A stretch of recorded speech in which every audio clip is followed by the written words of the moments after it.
Hey everyone. Sorry I'm a little late. I'm setting up some interesting stuff to show with our new overhead camera and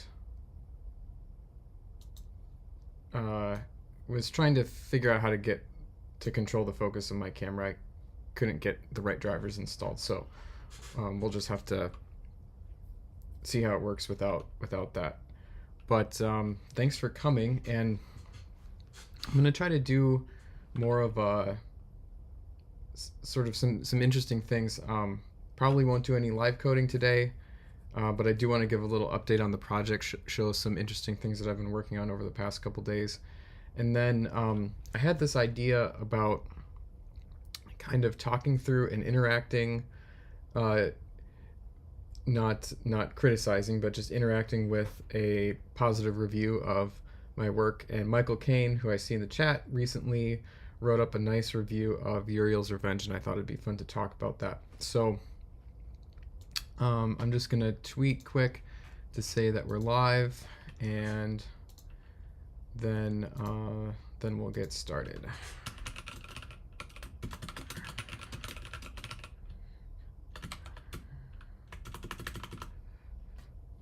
So let's do this. Grab the link. Oops.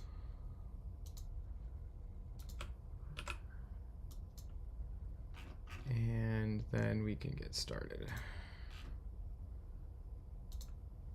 Actually, this low. Come hang out. And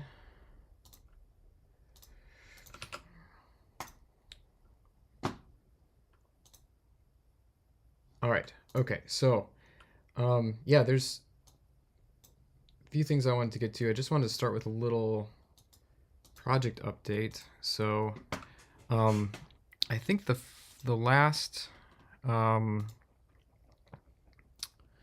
me share my screen here. So, yeah, the big focus of my efforts in my project right now is on this retro space combat game. Usually, the topic of my streams because it's kind of visually interesting, I think. And what I'm kind of focusing on in this year is actually trying to finish a bunch of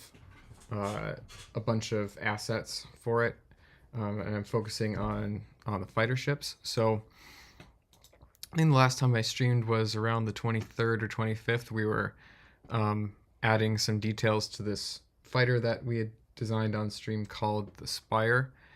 And I've kind of in the process of doing this, I adopted a neat, or what I think is kind of a neat style that is still low poly but has a lot more different component detail to it. So the ship designs, I think, look a little bit more striking with a little bit more detail than I had before.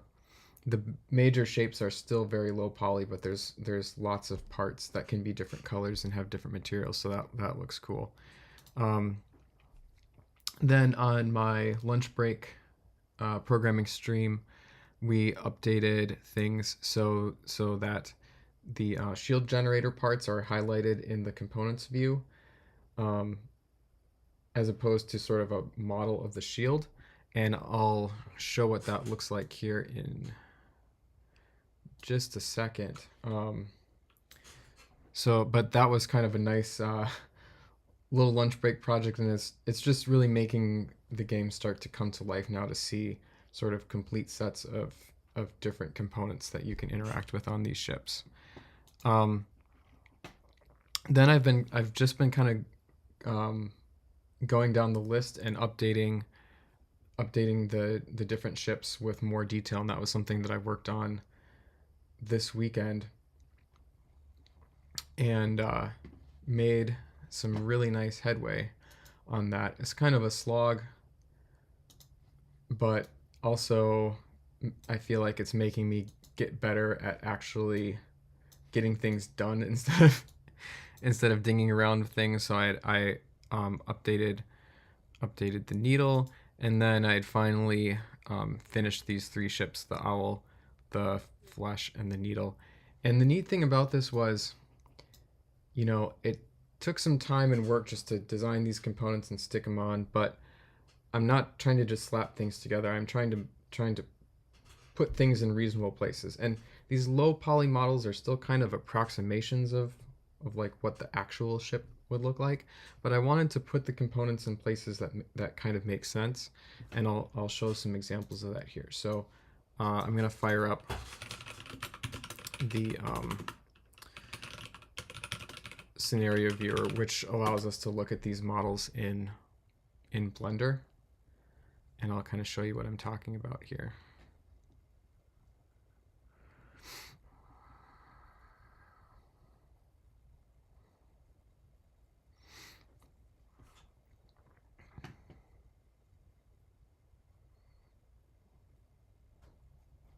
Okay, so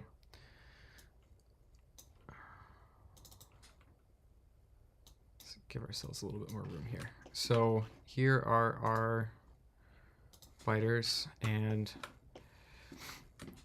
so here's the 5 of them, and you can see they all have shield rings. They have thrusters of a couple different shapes. There's kind of an old-fashioned design that kind of resembles more realistic RCS type units, except it has the end drive design.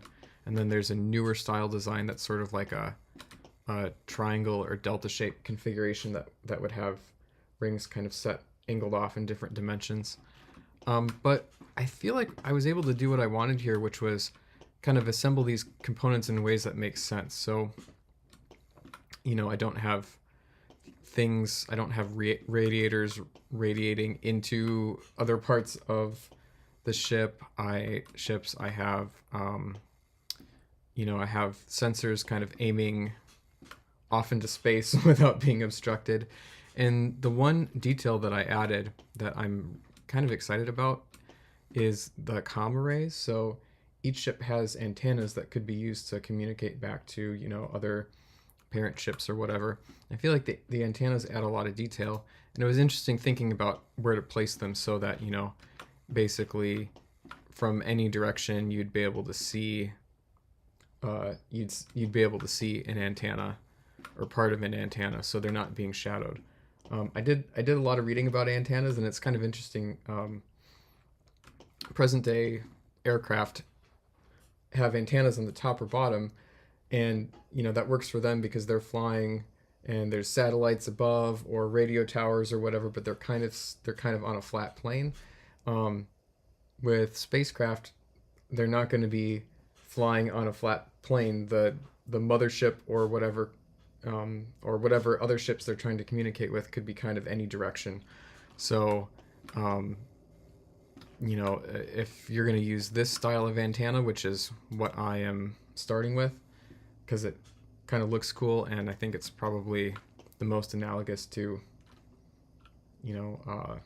current day technology, you have to have multiple antennas so that they can be seen from different angles. So that was kind of an interesting thing, and I think a few antennas add a lot. In the high detail versions of these, I probably make the antennas a little bit thinner, but they look kind of cool, like, and spiky on the low detail models, so that's pretty exciting. This design, it was really interesting to do all this for, because it ended up being quite complex to find places to put everything. And this is supposed to be a little bit older design, a bigger ship, so it kind of makes sense that it's more complex and has more going on in the placement of different components. So I feel like it looks a lot different and is visually distinct from, what is supposed to be a newer design like this. So that's good. I didn't want these all to look like they're variations on the same design or come from the same manufacturer. And then as far as hardpoints, most of these have updated hardpoints too, where the weapons kind of attach really nice to specific locations. So you can see that there are hardpoints that the weapons fit on really nice here. This ship, I haven't quite finished the hardpoints yet. These will need to be, you know, offset a little bit so they're not intersecting, but that's a pretty simple thing to do at this point. So that's kind of the next task there. And then just to show you what these look like in game, I'm pretty pleased. And I built a new system the other day as well for, and I don't have it in my work log yet because there isn't really anything to look at. But I built a system for basically mapping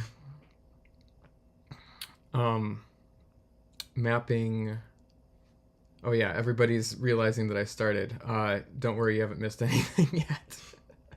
Hi Katie, hi Michael Kane. Yeah, so I built a system for setting up the different colors of the ship components in a more easy way. So the old system, basically each of these ships is constructed with this you can think of it like a JSON or YAML document that sort of describes the hierarchy of all the components. And I used to have these structures that sort of look like this, where you're listing all kinds of specific individual components and what colors they should be to sort of paint ships different ways. I've adapted that so that for each of the types of ships, there's sort of a list of the different components that make up kind of common parts of the ship that you might want to paint a different color. And then the once you have those, then the description of the livery for a specific ship is really easy to read. So you can see here, like, this ship, you know, the fuselages and wings are green, the drives are gray, the thrusters are gray, the shields are gray, and the sensors are gray. And eventually I'll add some capabilities into the game so you can paint the different components or choose different colors for them. But that's a project for another day. Let's just take a look at what we have in here. Yeah, so I think we'll swap out a different one because this one I don't have quite set up to handle this yet, but we'll do this one. Actually, we'll do this one just for something a little bit different to look at.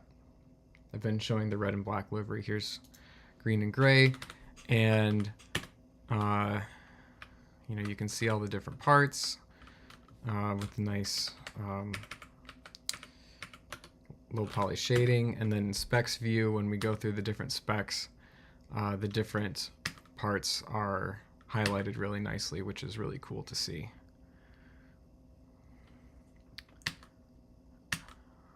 And eventually I'm going to tweak this so you can move the camera around in specs view here as well. And then I have systems in place to have more stats for the different types of components that I can show. It's just not in there yet. And actually, if we take this thing out for a flight, just click through there for now. We have specs mode out in space as well. Actually, we'll just get some light on this so it looks better. And we have this nice camera that flips around, so it's cool to see this kind of thing fleshed out, because for the longest time I just maybe had a couple parts, and it's nice to have like multiple ships that have all of these pieces in place. So it's very, very exciting. Now the next step is I'm gonna have to do this for the big ships too, and those are gonna demand more detail now, but I've built a lot of things that make the process of designing these assets simpler. So so the main thing I wanted to do tonight is talk about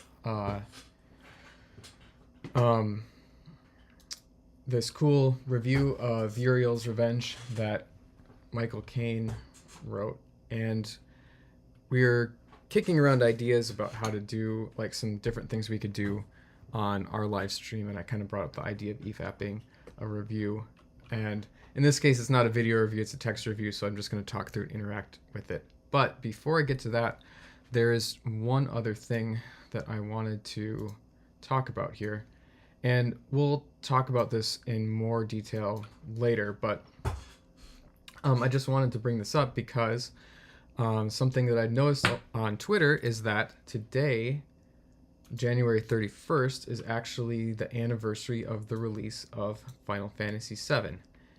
And I'm going to switch to, I set up the overhead camera so I can show you here. But I just wanted to talk a little bit about Final Fantasy VII because it is actually one of the main influences on my creative work. Now, it sounds kind of silly because I write sort of sci-fi, horror, religious themed stuff, and Final Fantasy VII's a Japanese RPG, what gives. But Final Fantasy VII is something that was a huge inspiration for me. I need to wash my table. It was a huge inspiration for me, and what it kind of did for me was it opened my eyes to the idea of a creative work that was large in scope. So I got this game when I was 15 years old, so that would have been, I think, 2004, so several years after it came out. And actually, this is my copy from when I was a teenager. I bought it new. I might even still have the receipt in here. But I remember, I didn't have a lot of, high-speed internet access. I didn't know too much about this game. I had played other Japanese RPGs before. I had played the Pokemon games, and I actually had played Final Fantasy Tactics, but this game was like the first big and first numbered entry in the series that I played. And I just remember thinking, like, I kind of knew how it worked, and I had sort of a picture in my head of what it would be like to play it. And when I got it, it just completely blew me away. One of the first things that I remember just being struck by is, like, I had looked at this game a bunch in the store, and it's just very abstract on the outside. You see this picture of Cloud looking up the Shinra building, and you see it's like these random images on the back. Sephiroth with Genova, the airship, which you can't even tell what it is, one of the summons, and Red 13 with a statue, and it's like, what am I even looking at here? And then you open it up, and there's this wonderful artwork on the inside of Eris looking up at the airship. And I just saw this and I was like, whoa, all of a sudden the scope of this game got a lot bigger. And the thing is as you play it, the scope gets bigger and bigger and bigger. All of these things that you don't expect to happen. There's all these little details. Just flipping through the manual. This game has a color manual, which is kind of cool. A lot of the later games just have black and white manuals. All these characters, all these mechanics. Even in the manual, you start seeing glimpses of a big world. It's really, really cool, really inspiring stuff. And I can talk about the process more later, but basically this game inspired me to try to make my own RPG, and that project was something that I was working on when I was in high school, and the story for that game, which was never finished, but the story for that game is what eventually evolved into Uriel's Revenge. So a lot of the things about my book that are kind of Japanese RPG-ish kind of come from that origin, and that kind of comes from this game. Now there are other inspirations too. A big one that I talk about a lot is a game called Xenogears, which I never actually played until I think it was last year, and I haven't beaten, but I'm quite familiar with the story and the themes of that game, and that game motivated me to think about including heavy religious themes in my story. Final Fantasy VII is a very epically scoped game, but it does not really have um, it does not really have, I would say, religious themes. So um, so yeah, I think this isn't the sole inspiration, but it was kind of what got the wheels turning. So, I guess with that, we've got a couple questions in the chat here. Let's see if I can pop it out. So, and I think Michael Caine is on a bit of a delay. I hope he can catch up. I hope he can catch up at some point if he wants to interact with my review. But he's asking, are the fires horizontally oriented since they would not be interplanetary? The fighters aren't interplanetary. They are horizontally oriented though, because they're not really horizontally oriented. That they're just oriented in the direction that you would go.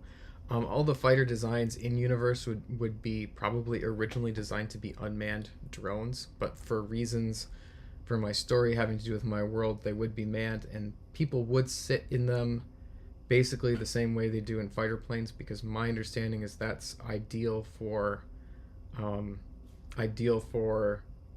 how acceleration should be experienced by the human body.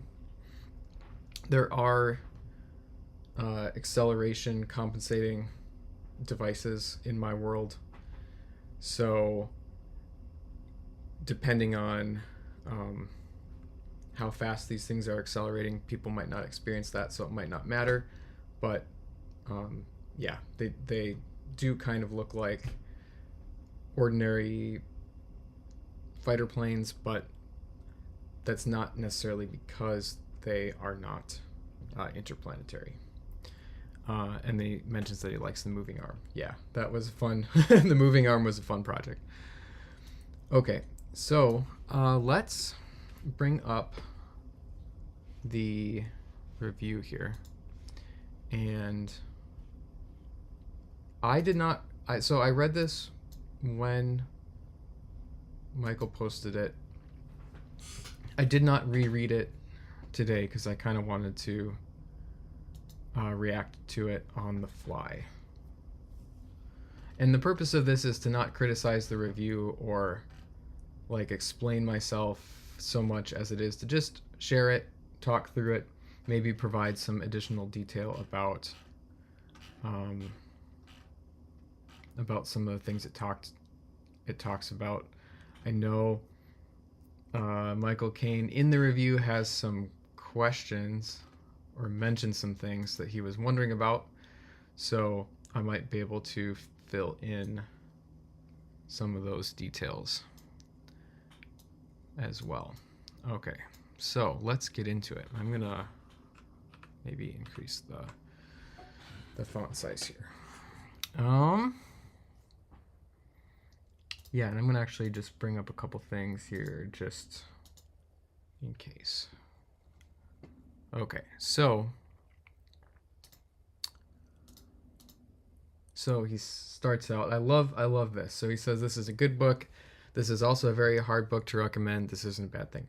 I guess that kind of summarizes a lot of my feelings about indie publishing. I forget if Michael Caine mentions this. I think he does later, but I think one of the really great things about indie publishing is that you can write books that are niche. And I think my book is pretty niche, and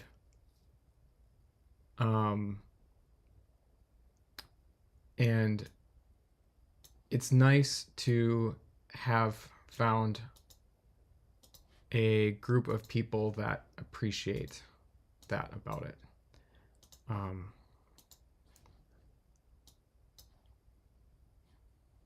Or at least that's not a turnoff for. And yeah, and I think most of the people who have read Uriel's Revenge and have reviewed it positively have said something like that, where it's kind of it's sort of like um, a unique thing. Maybe not hard to recommend, but some variation of unique. Okay, so he says David Room's Uriel's Revenge is a sci-fi theology fantasy light horror mashup. Um, and oh boy, is it a mix of genres like you've probably never read. This is one of the main draws and also one of the main drawbacks. So one interesting thing I wanted to point out here is it's something that's really interesting is hearing what genre people think the book is. When I wrote it, I to didn't really know what to call it because because it has these sort of fantasy themes. I kind of considered it to be like fantasy when I was writing it, but I kind of came to believe that it's probably best categorized first as sci-fi because of the sci-fi setting. And usually, when people review it, they call it sci-fi or even hard sci-fi. I've also never quite figured out whether to call it horror or not. I kind of like the word here, light horror, because I think the story has horror elements, but it maybe is kind of an adventure story. First, it's maybe not primarily about um, creating a sense of dread or maybe some of the other things that horror books do. So I like that term, and I also think it's interesting how he included theology as a part of the genre. So that's something that other people mention sometimes because the book has sort of theological elements. It's not a theology book in the sense that I'm trying to convince people of a certain theological point of view, but it does have, theological elements to it. So, so he starts out with a nice description of the story. Main character Brian Zacks is a member of Elwood's Privateers. An investigation of a crashed spaceship leads to a conspiracy involving an ancient cult, lost artifacts, and quite possibly something connected to the Book of Genesis. So that's kind of a interesting detail. And then he says, oh, and his ex-girlfriend and gunner for Elwood's Privateers is having hallucinations of a raven-headed demon at night. Like I said, it's a lot. Yeah, this is a lot. And this description is pretty similar to the blurb that I wrote for the book. So the blurb kind of mentions those same elements. So, Brian, I'm not going to read it verbatim, but I'll just show you. Brian is developing his skills as a space pilot. Mentions his girlfriend and the demon, treasure hunting, the ancient cult, and primeval is maybe standing in here for Book of Genesis because I didn't want to get super explicit with it there. So yeah, it makes me feel good that like in his summary he kind of touched on the main elements that I thought were worthy of sharing in the blurb.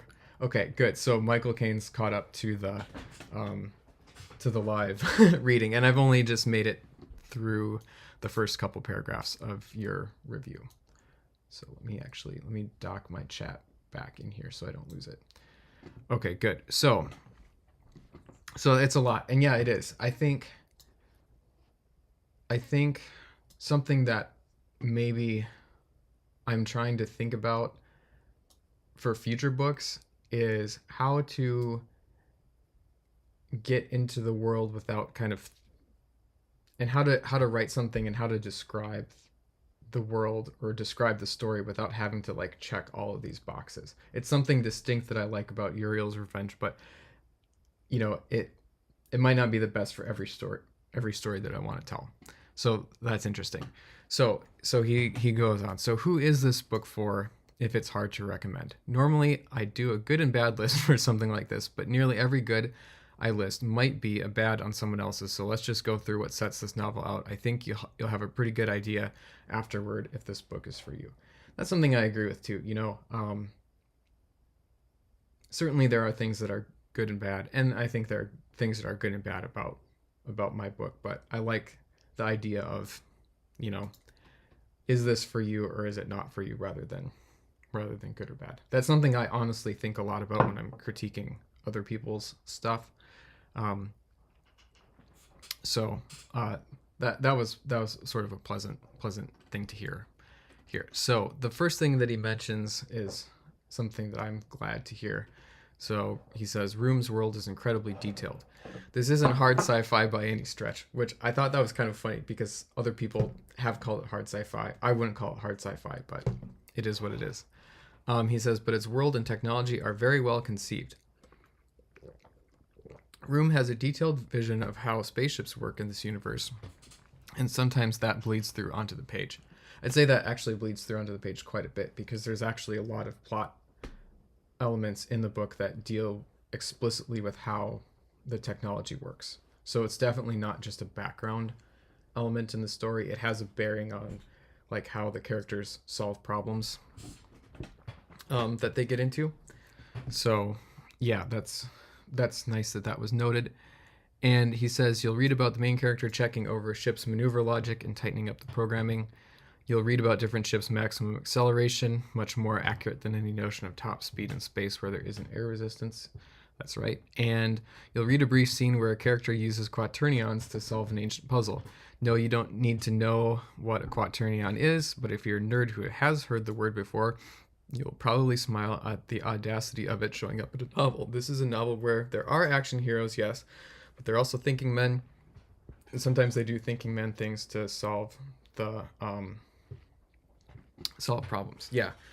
And just something I wanted to say about this is the main character of Uriel's Revenge is very much a self-insert character. So my profession is software engineering, working with AI, and a lot of what kind of motivated me writing this book was thinking about, like, what if I was in this kind of life or death situation with my skills? Like, what would that look like? And at the time that I was writing the book, I was working on digital orthodontics, and we were actually using quaternions to solve some problems with optimizing how teeth move.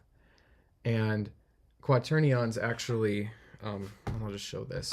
Quaternions actually show up in a lot of different places, and they show up in game development, they show up in physics, different stuff. And I was learning about quaternions at the time, and I thought they were really cool and something I was thinking a lot about. One of my coworkers had this book. Actually, this is a copy I bought myself, but this whole book about quaternions and how they work, and how they're used.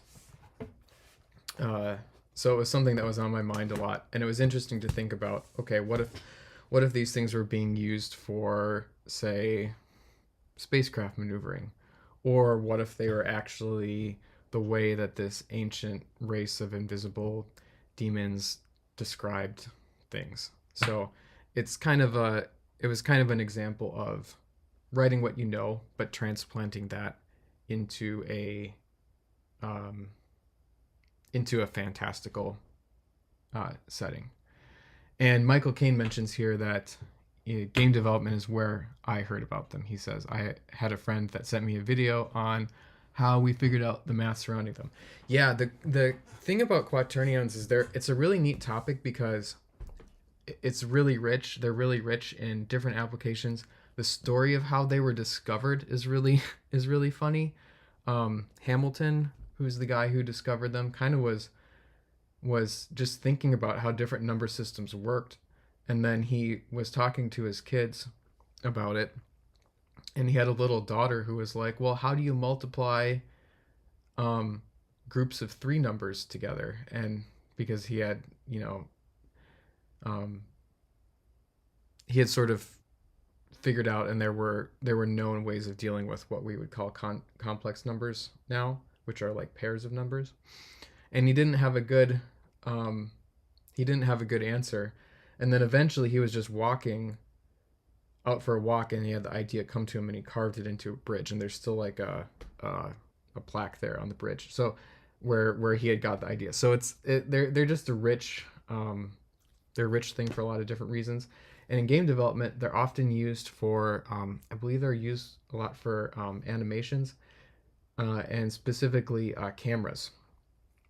Because the neat property of quaternions is that, unlike a rotation matrix, a quaternion captures what direction the rotation goes. So when you are like interpolating between different rotations, like if you have a camera oriented in one direction and you have a camera oriented in another direction, they're useful for sort of determining how you would interpolate between two camera orientations. So they're a very useful thing in real life. They're interesting. I think there's kind of a almost kind of a religious mystery and aura about them. So it was a fun thing to include in the story. Okay, just gonna check one thing and then we're gonna go back. Okay, so okay, so back to the review. So he says, so if you're in the crowd that mocks that kind of sci-fi, this isn't for you. If any of the above sounds interesting, let me tell you, this one is a treat. Yeah, so I think I've run into this kind of crowd. Like I said before, I wouldn't call Uriel's Revenge hard sci-fi, but there's definitely a group of people on Twitter who are very anti-hard sci-fi. Like they're sort of against stories where the problems that the characters have to solve are solved with science, or where trying to be realistic about things in any way is an aspect of the story. So yeah, that if like what you want is sort of a simple story about people getting punched, then Uriel's Revenge probably isn't for you. Yeah, and Michael Caine says the pulp crowd on Twitter. And I mean, I have friends who are part of Pulp Rev and call their work pulp. I think there's a lot of different degrees of it, but there certainly is a group that has a big hate boner for art sci-fi. So yeah, okay. So number 2, do you have an interest in Christian theology? Many of the characters in the story are Christian, and sometimes they have natural conversations about Christian things, even theological things. 2 of the characters seem to have a long history of arguing over cessationism. I think it's funny that is one of the examples that comes up a lot when people talk about this story, and it's something that people remember.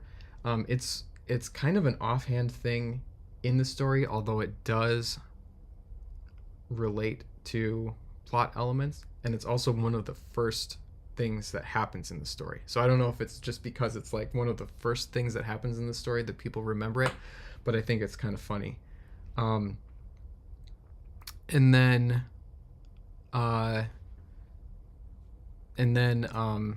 the other example that he says, so at one point in a specific tune commonly used for hymns, Hi Friedal is mentioned. Again, a specific hymn isn't mentioned, but the tune is. So if you have some interest, have an interest in some of the more granular points of Christian theology, you'll find things to appreciate here. 1 second, I'm actually going to grab something and come back, because there is actually a specific hymn mentioned.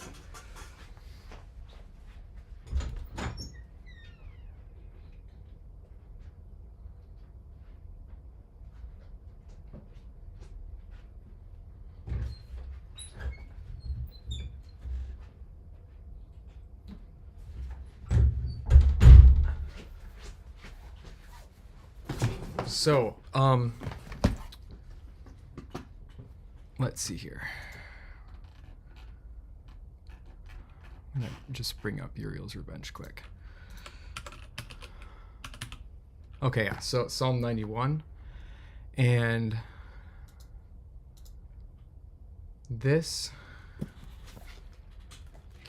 I'm going to share a overhead camera again.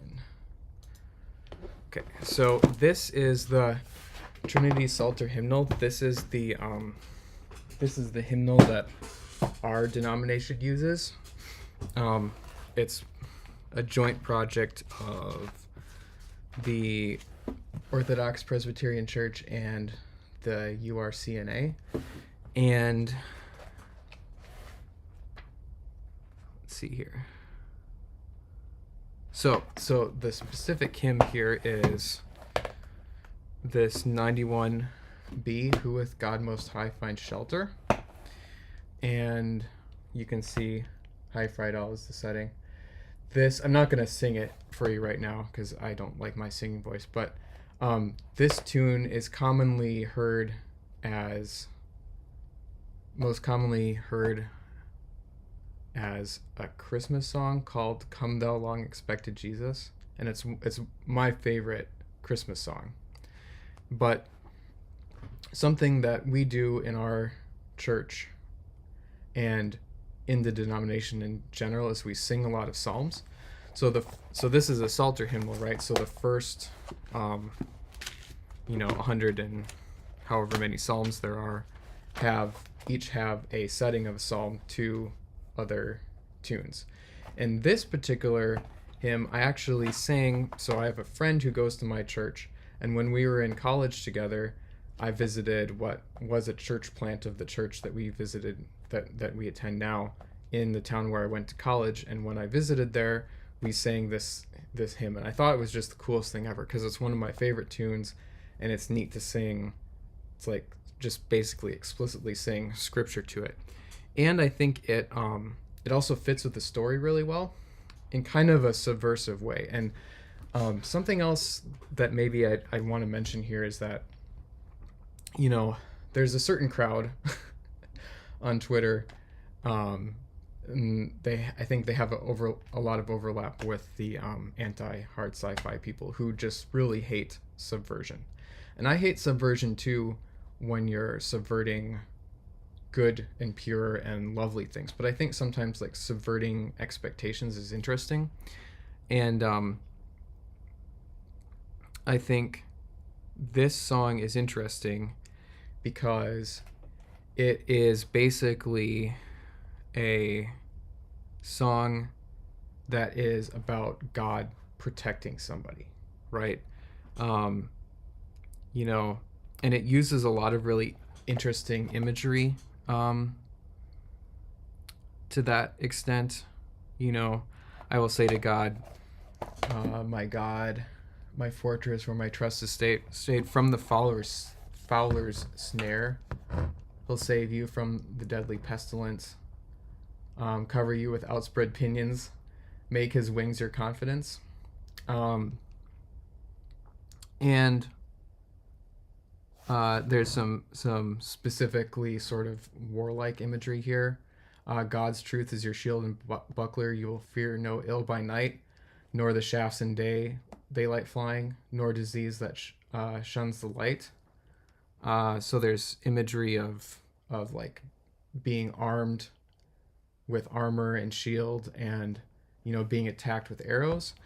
And the interesting thing about where this hymn appears in the story is it's at the funeral of a character who was killed, and by basically the bad guys of the story. And the characters are reformed, so they believe that God is sovereign over all things, and they, I think they would take Psalms literally, but not literalistically, so that they could sort of still say, even though this person was killed, and they don't really understand what even happened at that point. They don't know who the bad guys are. They don't really know why. They sort of narrowly escaped. Narrowly escaped that situation, and don't understand a lot of what is happening, and don't understand why what happened. But they're still wanting to pray to God and say, like, hey, we trust that you are in control. We're looking to you for our protection, even though you didn't protect us in this scenario physically, right?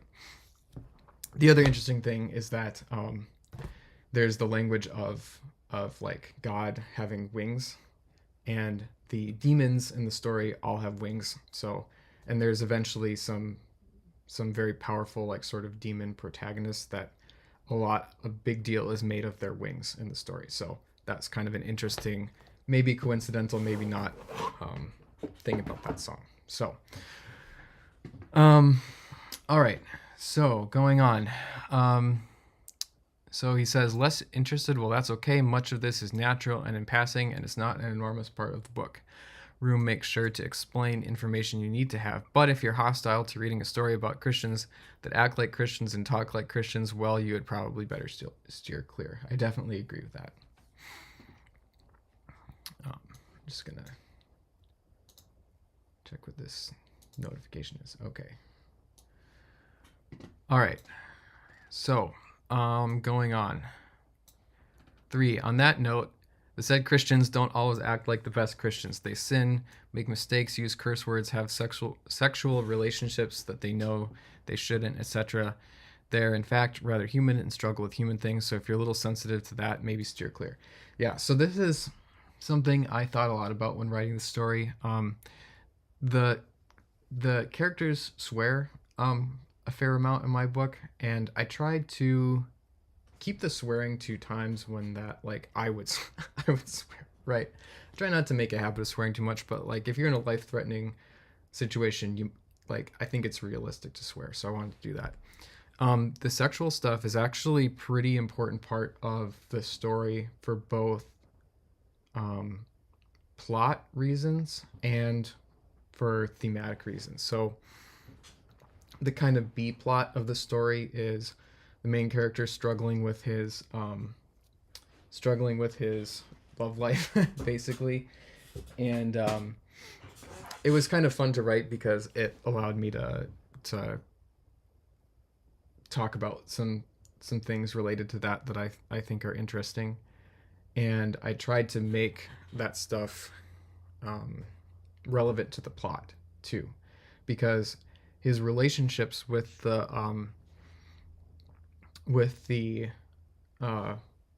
women that he's involved with, because at the beginning of the story he's dating this one girl who he has kind of mixed feelings about, and he's constantly thinking about his ex, who's the other main character of the book. And then later in the book he shifts back to being in a relationship with his ex. They get back together and it's kind of a tumultuous relationship. That's really important.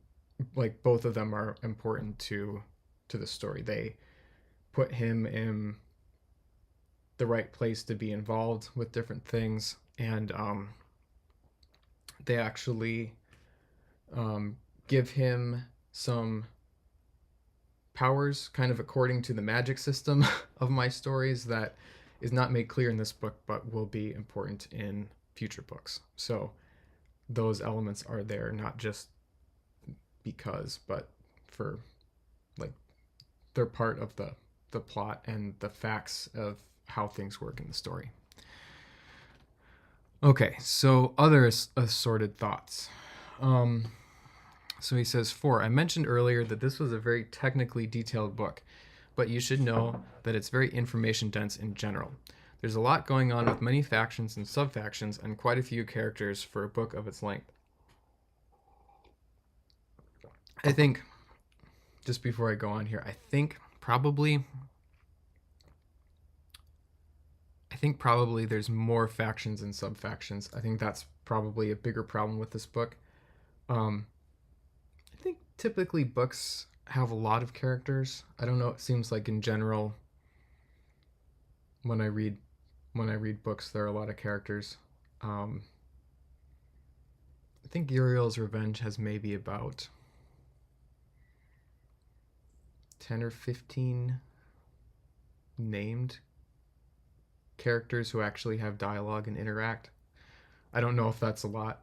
It's not. It's an interesting thing to say because I'm not sure if I would have said, oh, this book has a lot of characters, but it's something to think about.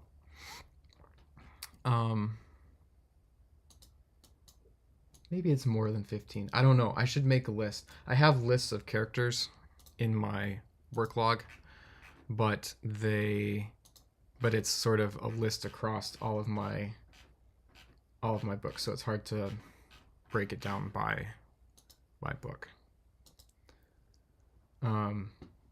Michael Caine says, I mention characters more because many are mentioned and aren't on page often, which makes it harder to track. Yeah, I agree with that, because there's characters like the founders of the cult and stuff who who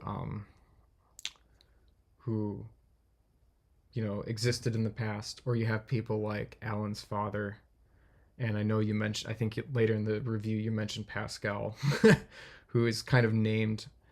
I think one thing that, if I like, I wish I could have figured out how to do better with this book, is have a more personal relationship with the villains established earlier in the book. I think that's a hard thing to do. That's something that I've tried to do with my other stories. Um, it just isn't the case with this book. It's kind of a Star Wars-ish type thing where the main character gets dragged into this and he doesn't really meet the villains until the end. Like Luke Skywalker in A New Hope doesn't really meet Darth Vader hardly at all. Darth Vader is really the driving force behind all of the villains' interactions with the protagonist, but they never come face to face. I think they only see each other across the room when they're on the Death Star, and then they don't really meet until the space battle at the end. So it's kind of like that. Um, so yeah, so he actually mentions Pascal right here. So he says you need to be paying attention to what you read, or you'll be scratching your head trying to figure out who or what something is. I'd forgotten the name of a minor character mentioned briefly 100 pages or so before, and when they appeared on page, I had to pause a minute to remember just who they were. Pascal was the character. I think one funny thing about this is that is when the characters meet Pascal in the story. So it's a part of the story. The inciting event of the final act has happened. Things are getting ripped up. Brian has just basically warped across the solar system back to Earth. He's met up with Melanie Lorenz, who's another character that was mentioned 100 pages before. Actually, no, she wasn't. Was she mentioned 100 pages before? I've got to think now. No, he had met Melanie before. Yeah, yeah, because he had met Melanie before. But yeah, it wasn't the first time he met Melanie. But she was also a character who was kind of a minor character, and they meet Pascal, and I believe Pascal, so they're talking back and forth a little bit, and Pascal to Brian is like, I don't know who you even are, because Brian is not a member of the cult. He's like not somebody that Pascal expected to run into as an opponent at that time. So I just thought it was kind of funny. Michael said, like, I'd forgotten who Pascal was in the story. Pascal doesn't know who the main character is. He's like, I don't know who you are. So yeah, that's I think something that I'm trying to figure out in future books, is like how to make the enemies, or at least some enemy, like antagonist type important characters, be more personally related to the main characters. So he says, so read when you're alert. Some of this information density comes from the fact that it's a single POV book. We never leave Brian's POV, so when he learns new information, it has to be told to him and the audience at the same time. There's no simply showing a scene in a different time and place. We have to learn about what happens in another place after the fact. And that is definitely correct. So Michael Caine says, I'm friendly with Room on Twitter, and I know that he prefers single POV books, but that does have a bearing on how a story this dense manifests on page. And there's a chunk near the center where a ton of information and backstory drops in one some people would deride as a lore dump. And that's definitely true. There's a place near the middle of the book where all the characters meet up with the character Alan Arrington. And Alan basically, like, after a sort of a whole lot of inexplicable stuff that they've experienced, they've gotten some explanation from it secondhand through the Knights of Uriel, but Oh, Doug. So Doug Wise says it's interesting that you consider the first act to be ending that deep into it. Maybe I misspoke. So the final, I think I meant to say it's the inciting incident of the final act. So the way I see the story, there's three acts, and each of the acts has it's sort of an inciting incident, progressive complication, and and uh, um, and a crisis, climax, and resolution. So for Uriel's Revenge, I would see the first act as, the inciting incident is them finding, the ship crashing, progressive complication through the the end of the first act would be um, when they go to the moonlit and the death and them fleeing. The second act, the inciting incident, is the the RV invasion of Mars, them fleeing to um, Phobos, and then the crisis, climax, and the yeah the second act is long, right? So the crisis, climax, and resolution of the second act is a little bit fuzzier, but it's basically the sequence where they're on Earth, and they raid the EOE base and escape from the zombie robots. And um, there's kind of a long, what's the word I'm looking for? Falling action there, where it's the stuff with the Uriels, with the Knights of Uriel, where Eric kind of comes to an understanding with his father, but then also experiences like the weird blood magic and stuff. And then the final act, the inciting incident, would be Alan's betrayal, and then it's just all, really ratcheting up the tension until the actual conclusion of the story. Um, so yeah, and there is about halfway through when they first meet up with Alan, which is like in maybe like the middle of um, the middle of the second act. He kind of explains the whole backstory, which they haven't heard, and then you find out it's takes place over the period of a couple chapters, and there's some important character stuff that happens there too. But it is kind of a lore dump. Would have been probably nice to figure out how to space some of that information out a little bit more. Um, but what I tried to do with that part was I tried to use the um, I tried to use the narrative of the backstory to still kind of build, like have a little bit of a build of tension and release of like revelation throughout those two chapters. So I think I what I tried and hopefully I achieved. It isn't just like a lore dump of like a sequence of things happening. It's events that are building towards something, and then there's revelations, right? And then some of the characters make a decision, and Elwood leaves, right? And then after that, there's more explanation um, and revelation and character development, things like that. So I don't know. Probably would have been better to break that up, and I think I think people had suggested that I do some kind of um, like just show some of those events that are described, like the Three Clan um, capturing the fruit and stuff in like a prologue or something. Um, the issue that I would have with that is I kind of wanted it to be a mystery whether that stuff was actually true, right? Um, like whether those things in the story that Alan tells are actually true at all. So I didn't want them to just happen, right? Because I sort of wanted the characters to be wondering whether they're true, and what maybe the downside to that is like you as the reader don't know whether this lore dump has any bearing on the actual story,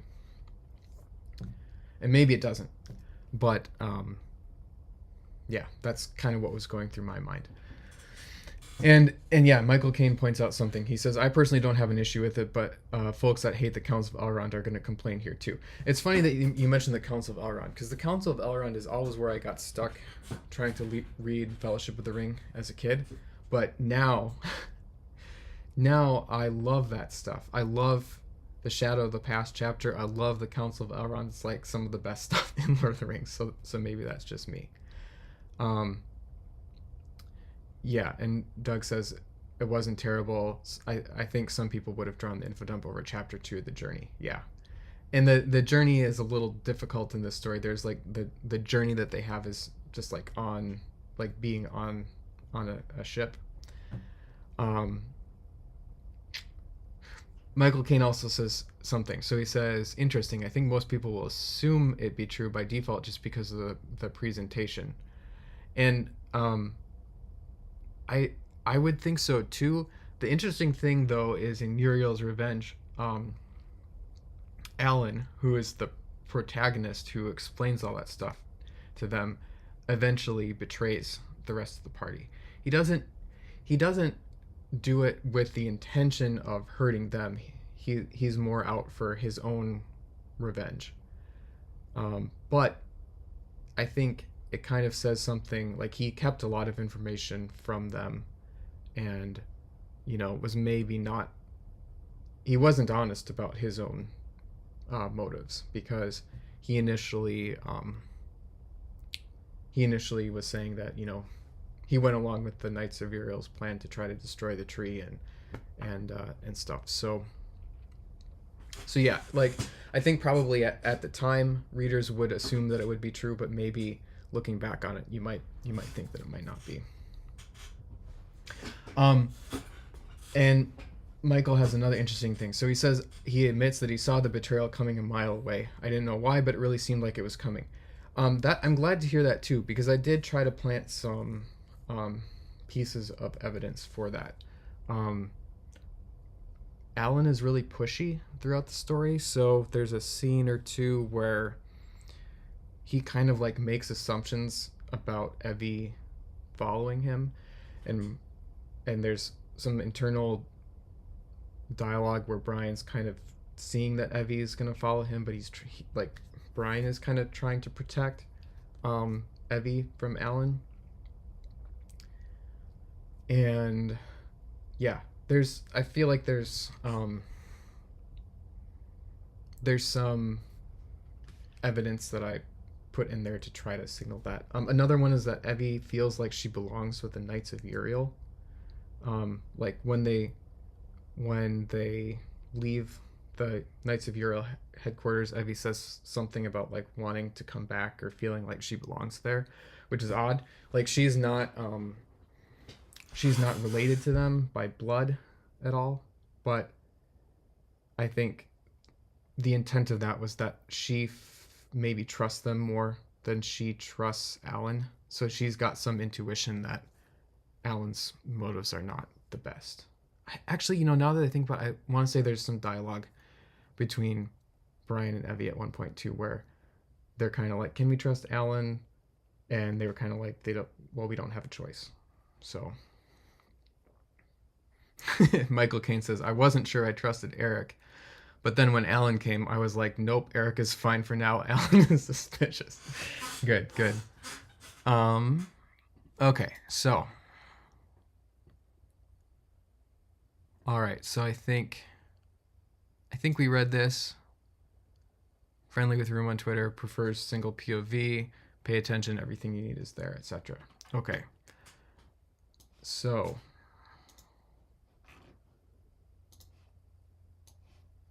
Okay, so number 5.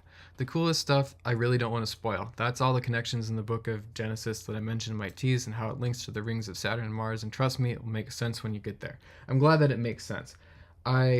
It's kind of a convoluted story, and I'm glad that it makes sense when you get there. That's honestly something that I worried about with the stories, like would it just fall flat? The final action scene is pretty unreal, and frankly, I want to know what the kernels that made this story form in Room's mind were. I would be curious to know like if you have any specific questions about that, because I think that final action scene flows pretty naturally from the story, and it is. I think unreal is a good word. I think it's kind of surreal, and I maybe one like if I was to write the book differently, one thing I might do is just think about some different things to do with the ending. I think it works fine, but it is a little bit weird compared to the rest of the book, and I don't think that's a bad thing. I kind of like stories that sort of go off the rails at the end into kind of weird territory. Um, and I would rather have a story be more weird than more mundane. Um, but there's a balance there. So maybe that's something that I think about sometimes.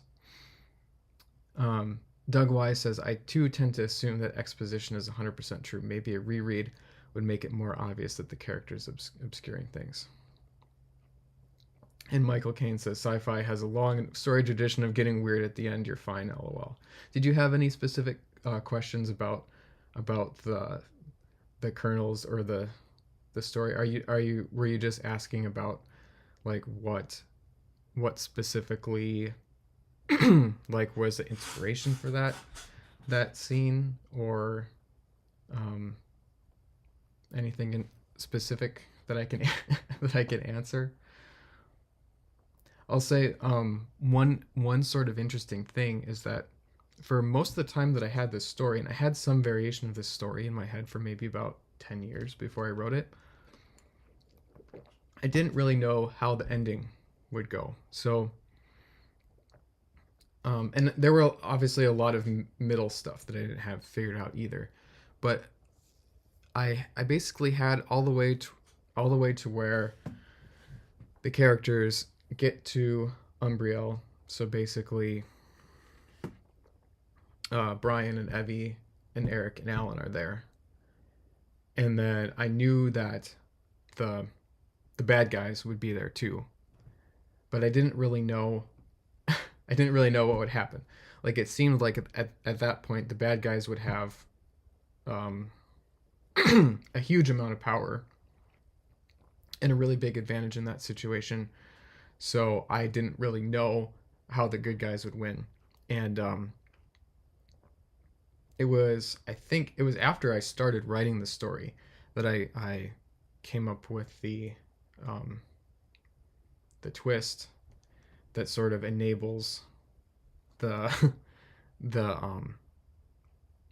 the sort of full power of the enemies to be kind of subverted, and gives the main characters a way to win the fight. Okay, and he says, okay, this is answering what I was about to write, because that ending seems like almost one of the first things conceived. Yeah, and it was conceived fairly early in me writing the story. I think I wrote the first stuff that I wrote was I started with the funeral, and I wrote up to the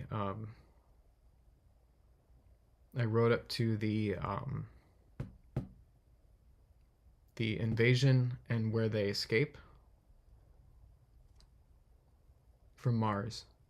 And then once I figured out the ending, it was like, so I wrote Uriel's Revenge in 2019. It took about the whole year. Um, yeah, so I wrote that, and then I figured out the ending at about, it was like the weekend of Easter. And then once I figured out the ending, I jumped to the final act. So when they get to Umbriel, and I wrote from there to the end. Then I went back and wrote from the escape from Mars up to the end, and then I went back and wrote the first act last. And the first act came really fast. There was a couple days where I wrote a few thousand words a day, which is a lot for me. Like the whole moonlit thing was just kind of like that was all just very. It just came automatically at that point. Yeah, no, the twist was not foundational by any means, but it was kind of cool because I had set up a lot of things for it, right? Like I actually had the Knights of Uriel and the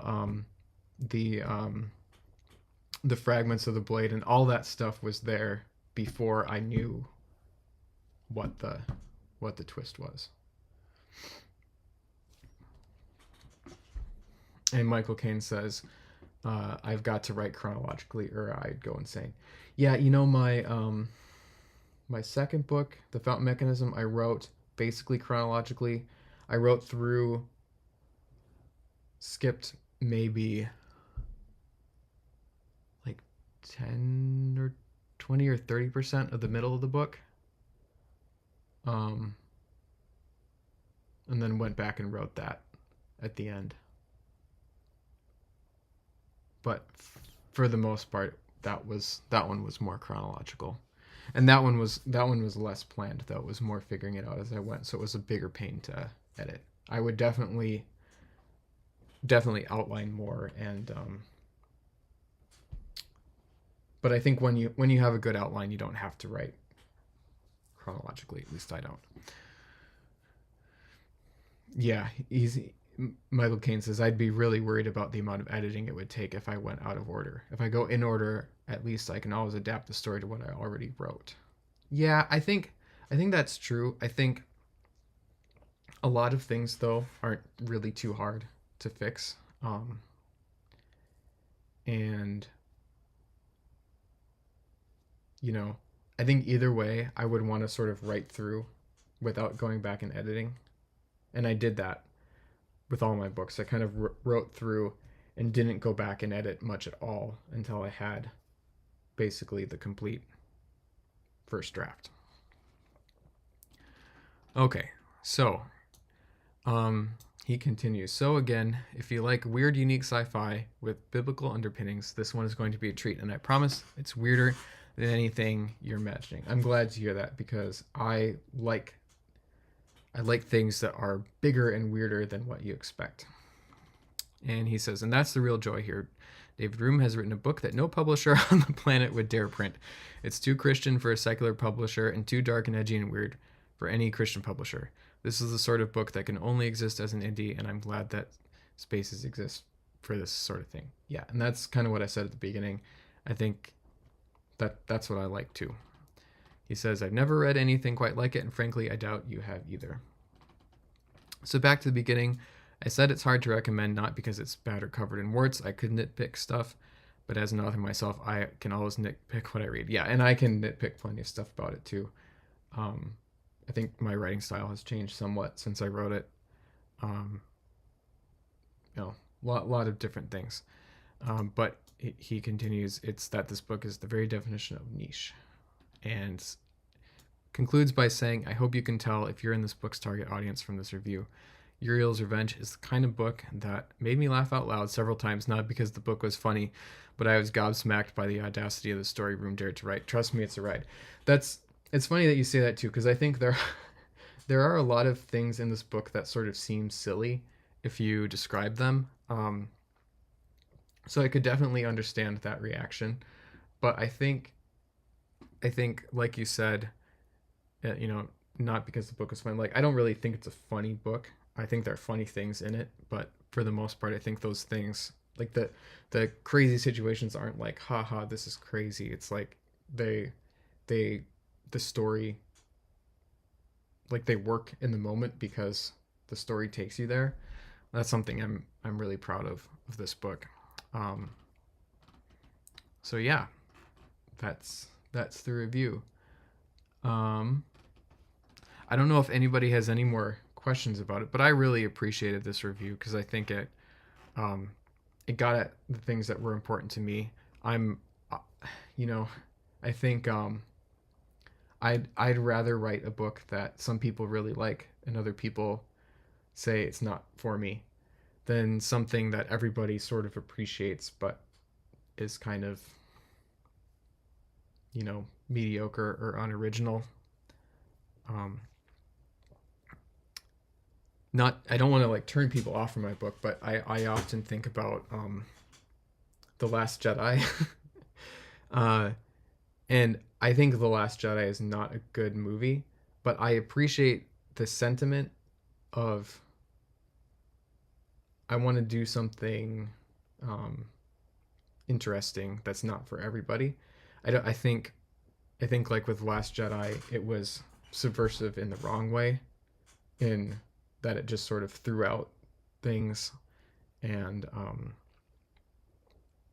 and kind of disrespected its audience. But I like the sentiment that I would, you know, the idea that I would rather write something that um, I would rather write something that isn't for everybody than something that is just, you know, kind of generic.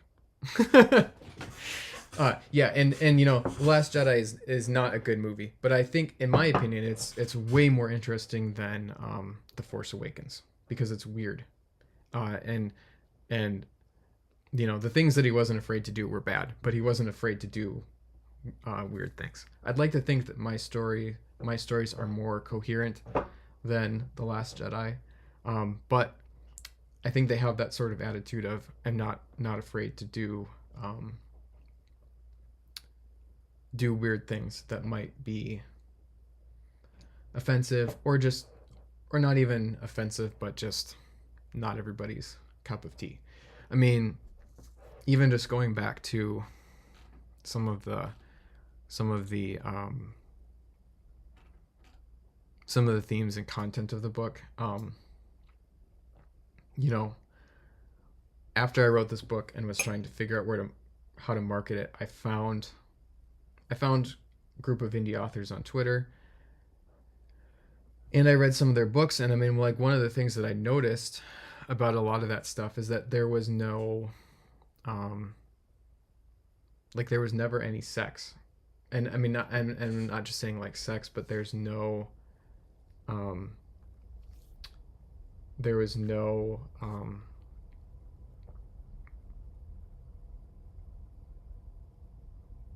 there's no like sexual tension or, you know, like romance, like sort of push and pull between characters, or sexual tension or romantic tension isn't like a source of conflict in the story. It's just kind of like there, like, oh, here's the main character, and then he's got like this girl that likes him, but there's that never is like a part of the plot.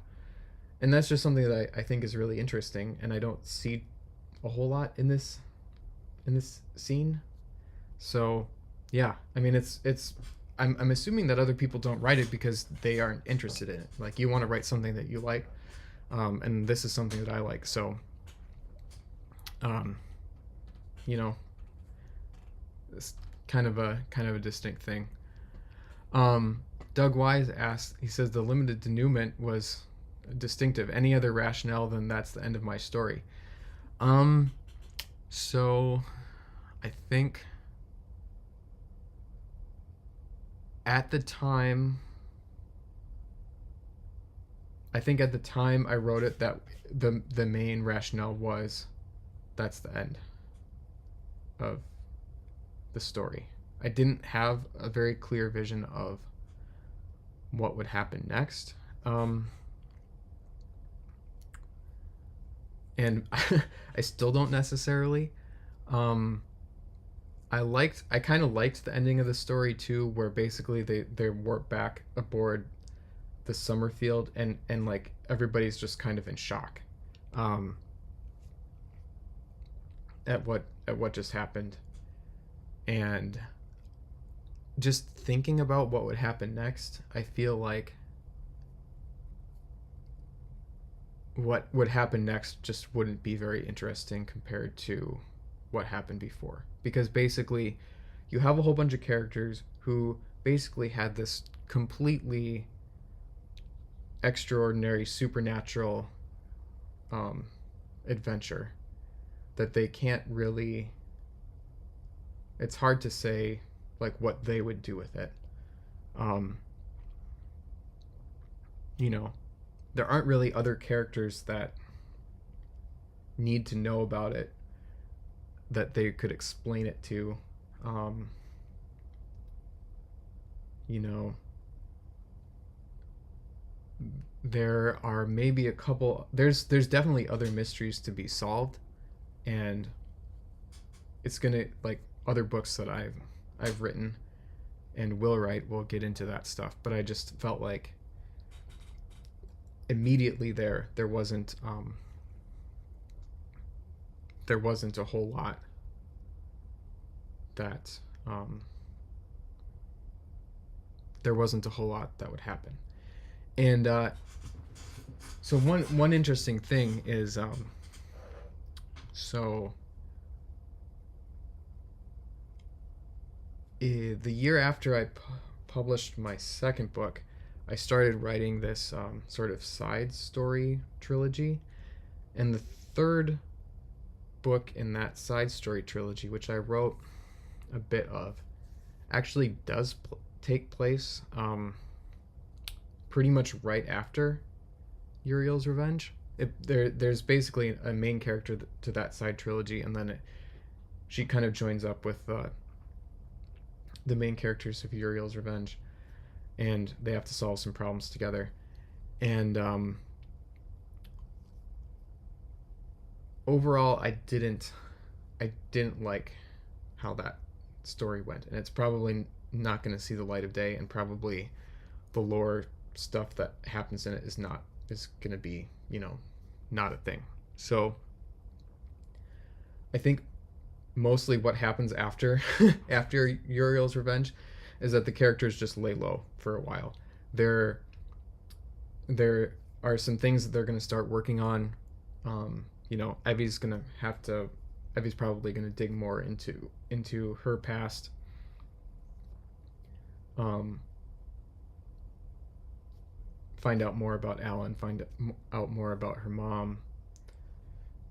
There's many characters from the Knights of Uriel who are still alive, so they're going to regroup and kind of figure out if there are any members of the Rami left that they have to deal with. There's a lot of stuff that can happen, but I feel like there's no immediate threat that the characters know about in Uriel's Revenge anyway that is still there after the end of the book. So there isn't anything that they would have to deal with. Like assuming that, like, I believe the Rami have abandoned their invasion of Mars,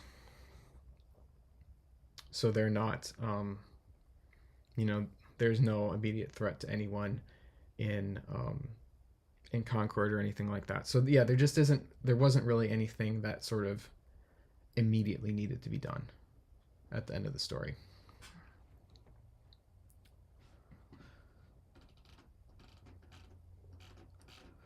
All right, well, I think that's it, and that's pretty much all I wanted to say about this. Doug Wise says it worked, so I'm glad that the ending worked.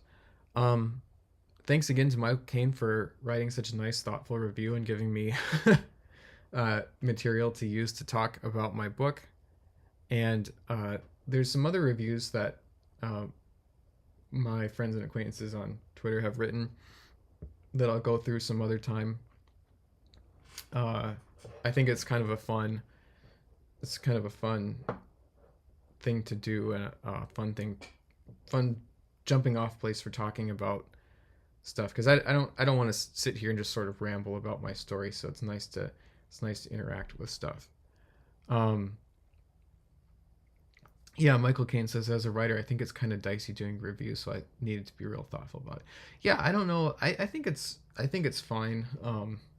I think it's fine for anybody to do a review, and I think it's fine for anybody to have any opinion about it. But I do appreciate the thoughtfulness, and I also appreciate, it's nice that you mention specific things, because that's encouraging to me. It's more helpful to hear, oh yeah, I liked, like, these specific details stood out to me, and that's encouraging, rather than just saying, oh yeah, it was a nice book. So it's when you've written a book, you don't just think, I wrote a book. You kind of have in your head this giant image, like a high detail image of all of these things, and it's it's why people struggle, I think, with writing blurbs. Is like you're imagining your book in its sort of totality with all of its wonderful detail. It's hard to condense that down. So it's really nice to read a review where people mention specific things that they like, because it was like, oh yeah, that work that I did coming up with those details, not just writing a generic story,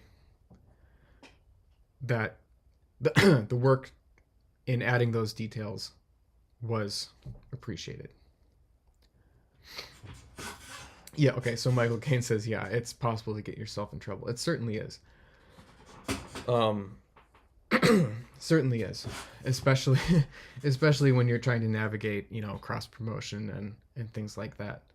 I think that for that reason, that's the reason that Katie and I have kind of advocated this sort of idea of a loose group of people doing cross promotion, and not necessarily like a tit for tat. I'll promote your book if you promote mine kind of thing, or a central authority. It's highly possible that you might be friends on Twitter and not really like another person's book. I know I've read some books, or started reading some books on Twitter, or I've started reading some books of people that I know on Twitter that I just haven't finished reading because they didn't grab me. And that's fine. They're not for me. And I still appreciate those people. But I think, excuse me, man, I'm really losing my voice here. Yeah, you don't want to get into situations where you have weird obligations. Even if you like one book of an author, right? You might not like the next. My next book, The Fountain Mechanism, is a very different book from Uriel's Revenge in a lot of ways.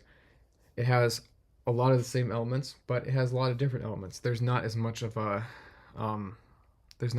technological focus to it. There aren't really space battles in it. There's still space travel, but not as much space battles. It's got more horror elements, and it's sort of less tied up.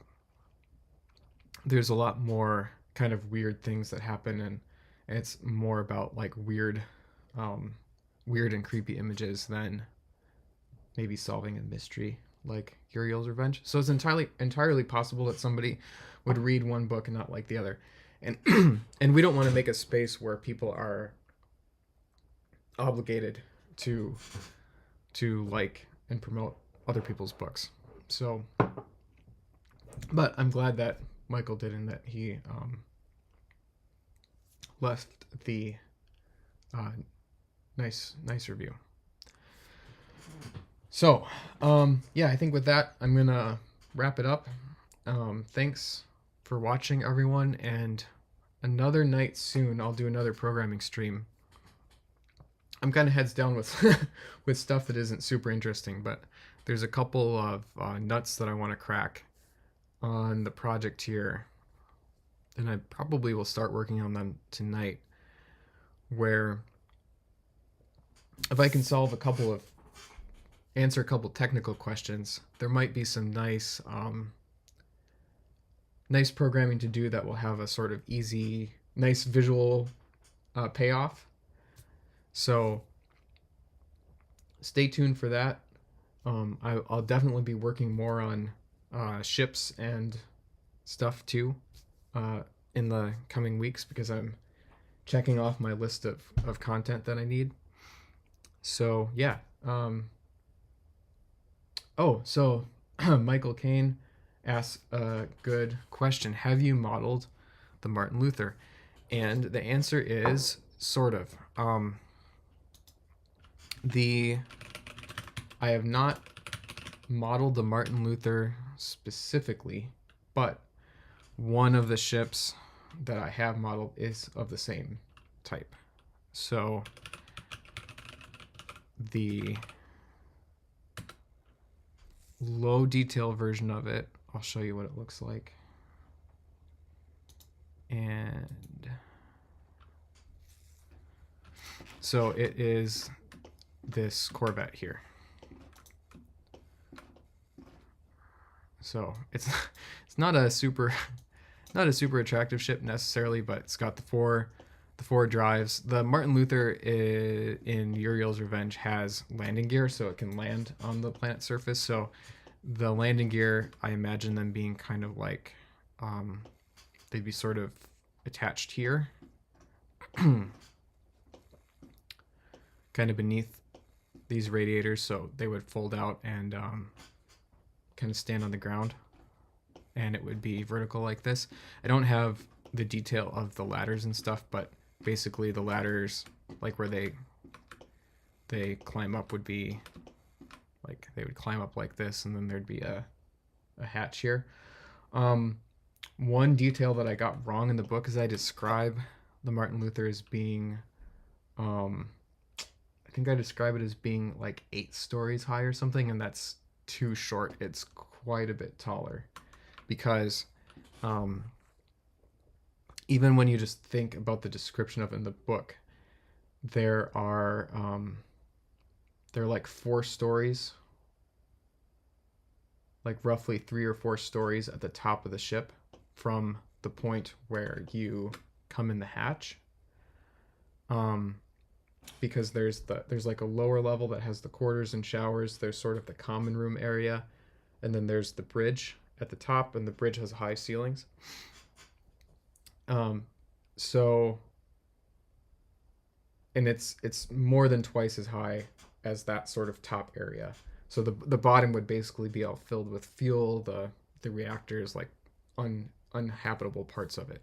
So it's definitely taller than 8 stories. And this ship, as I have modeled here, is 70 meters long. So it's quite tall.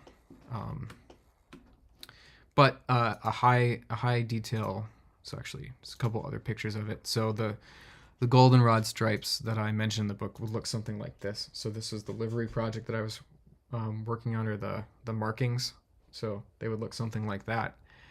And then the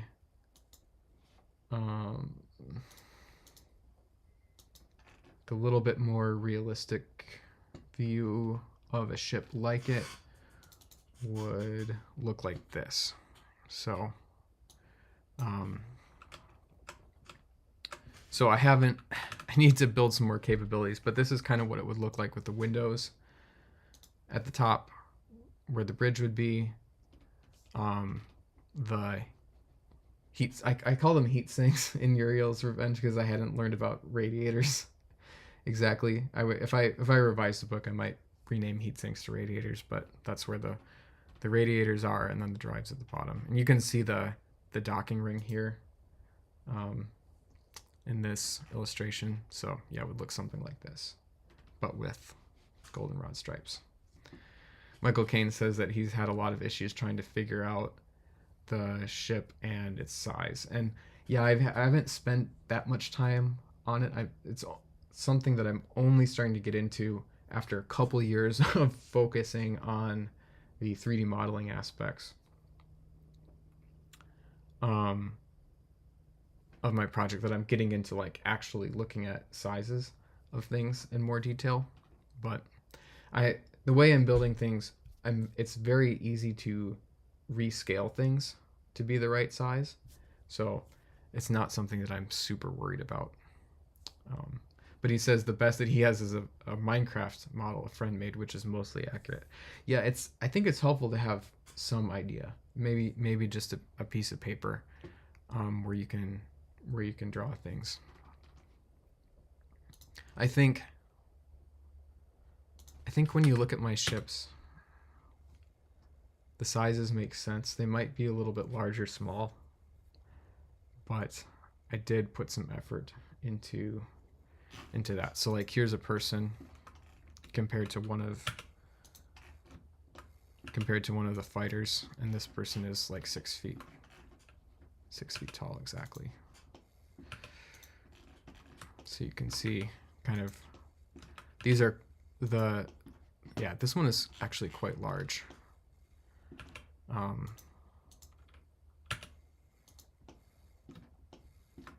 These ships are kind of roughly the size of like a jet fighter, maybe a little bit thicker. like in the body. And then a person compared to Martin Luther. Let me just...